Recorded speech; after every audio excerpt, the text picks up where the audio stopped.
சரி, அவர் இப்போ விஜய் கட்சியில் வேற எம்எல்ஏ சீட்டு வாங்கிட்டாருங்க. இனிமேல் என் பேமெண்ட் வரும் அப்படின்றதுக்கு எனக்கு சுத்தமாக நம்பிக்கை போச்சுங்க. ரொம்ப மிரட்டுவாருங்க. அப்பப்போ உன்னால் என்ன பண்ண முடியும் பண்ணிக்கோங்க. நீங்கள் எங்கே எனக்கு வந்து அரசியல்வாதிகளும் எனக்கு ரொம்ப பழக்கம் இருக்காங்க. என் பேர் பாலசுப்ரமணியங்க. நான் கமர்ஷியல் இன்டீரியர் லாஸ்ட் 20 to 25 இயர்ஸாக பண்ணிகிட்டு இருக்கேங்க. நிறைய பிராண்ட்ஸ்க்கு பண்ணியிருக்கேன். டிஎல்எஃப்பில் ஒரு ப்ராஜெக்ட் வந்து இந்த சுனில் ஆனந்த் என்றவருக்காக நான் பண்ணி கொடுத்துருக்கேங்க. அது நல்லா பண்ணதுனால இங்கே நுங்கம்பாக்கத்தில் ஃபேரோஸ் ஹோட்டல்னு ஒரு ஹோட்டலில் ஒரு பார்கம் ரெஸ்டாரண்ட் இன்டீரியர் பண்ண சொல்லி கேட்டாருங்க.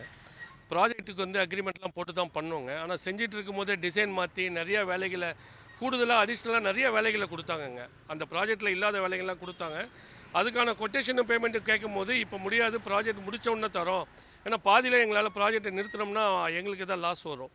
அவங்க ரொம்ப ரெக்வஸ்ட் பண்ணி கேட்டாங்க, அவரும் அவங்க மிஸ்ஸஸும், இந்த ப்ராஜெக்டை நல்லபடியாக முடிச்சு கொடுங்க, உங்கள் பேமெண்ட்டுக்கு நாங்கள் கேரண்டின்னாங்க. ப்ராஜெக்ட் பண்ணால் தான் அவருக்கு இன்வெஸ்டர் பேமெண்ட் தருவாங்க அப்படிலாம் சொல்லி கேட்டாங்க.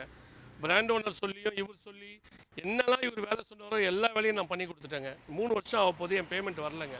கிட்டத்தட்ட 38 லட்ச ரூபா வரணுங்க. நான் எவ்வளோ அன்பாகவும் கேட்டுட்டேன், கெஞ்சி கேட்டாச்சு, அவர்கிட்ட எவ்வளோ தடவை சொன்னாலும் போய் நின்று பார்த்தாச்சுங்க. ஆனால் பேமெண்ட் வரலை. ரொம்ப மிரட்டுவாருங்க. அப்பப்போ உன்னால் என்ன பண்ண முடியும் பண்ணிக்கோங்க.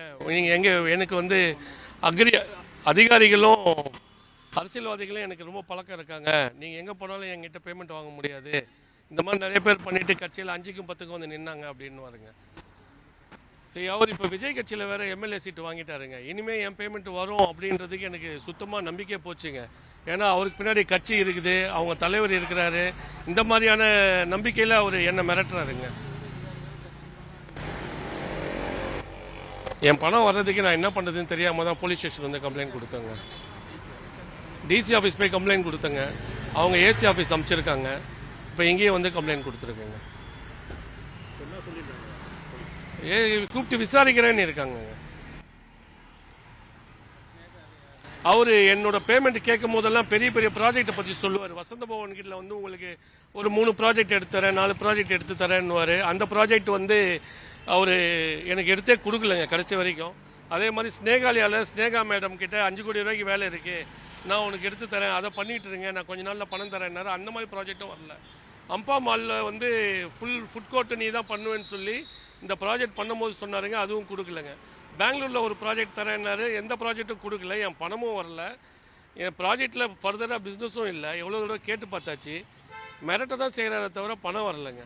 இப்போ கூட ரீசெண்டாக போய் கேட்டுட்டோம், ஒன்றும் பணம் தரலைங்க. இந்த மாதிரி நிறைய பேரை ஏமாற்றிருக்கிறாருங்க. இது வந்து என்ன மாதிரி கான்ட்ராக்டர்ஸு, சப்ளையர்ஸு எவ்வளோ பேர் இருக்காங்க. என்கிட்ட எல்லா எவிடன்ஸும் இருக்குங்க.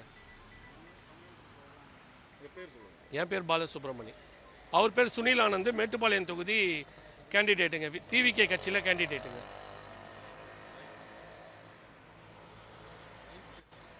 அவங்க ஒய்ஃப் பேர் பாரதி சுனில்ங்க, இவர் பேர் சுனில் ஆனந்துங்க. இவங்க 2 பேர் தான் மேனேஜிங் டைரக்டர்ஸுங்க. அது சாஃப்ரான் ஹாஸ்பிட்டாலிட்டி அப்படின்னு ஒரு கம்பெனி வச்சுருக்காங்க. அது மூலியமாக தான் வேலை கொடுத்தாங்க.